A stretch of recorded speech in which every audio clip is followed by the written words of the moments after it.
মাজার ভাঙ্গো, ওলি আল্লাহদের খানকায় আঘাত করো, পীরেদের নামে বাজে কথা বলো, কোন পাপের কারণে আজকে কি করতেছো ভালো করে বুঝো। হযরত বাহাউদ্দিন নকশবন্দ রহমতুল্লাহ সব থেকে বড় তরিকা হলো গৌসে পাকের তরিকা। জোরে বলেন ঠিক কিনা?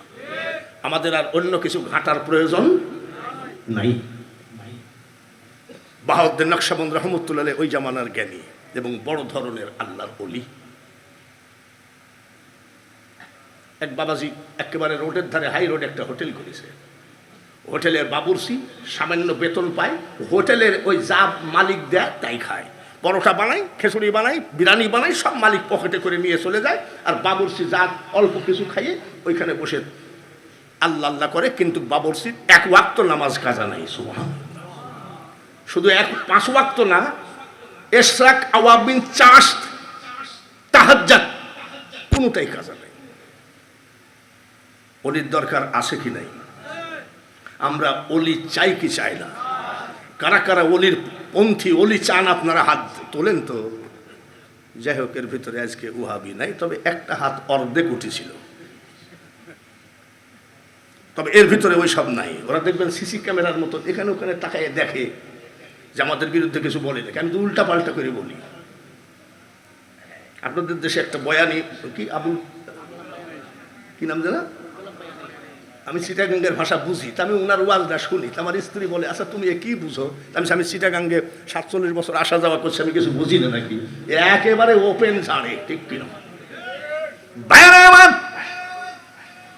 এই বাবুর্চি জিন্দেগিতে কোনো মুনাজাত করে না, আমার টাকা পয়সা দরকার, মাবুদ আমাকে ধনী বানাও, ব্যবসা দাও, চাকরি দাও, কিছু বলে না। আমার ছেলেটাকে ম্যাট্রিক পরীক্ষায় গোল্ডেন দিও, কিছু বলে না। বলে কি বলে? কি বলে? শুধু একটা কথা বলে, মাবুদ আল্লাহর ওলি বাহাউদ্দিন নকশবন্দ রহমতুল্লাহের চেহারাখানা না দেখায় কবরে নিও না। ওই খালি কান্দে।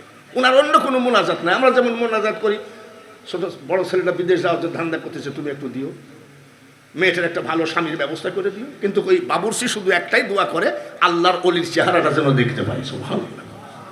অলি দরকার আছে না? কিন্তু অলির দরকার থাকলে অলি কি তোমার বাড়ি চলে আসবে নাকি? এত সস্তা? বেদে নাই যার রূপরেখা, পাবে সামান্য কি তার দেখা। এত সহজে কেউ পায় নাই।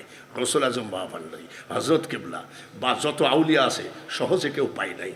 গৌসে পাক, পিরানে পীর দস্তগীর, মাহবুবে সুবহানি, গৌসে সামদানি, মহিবুদ্দিন আব্দুল কাদের জিলানী রাদিয়াল্লাহু তাআলা আনহু, তিনিও ইরাকের জঙ্গলে 22 বছর মওলার দিকে তাকায় সাধন ভোজন করেছেন।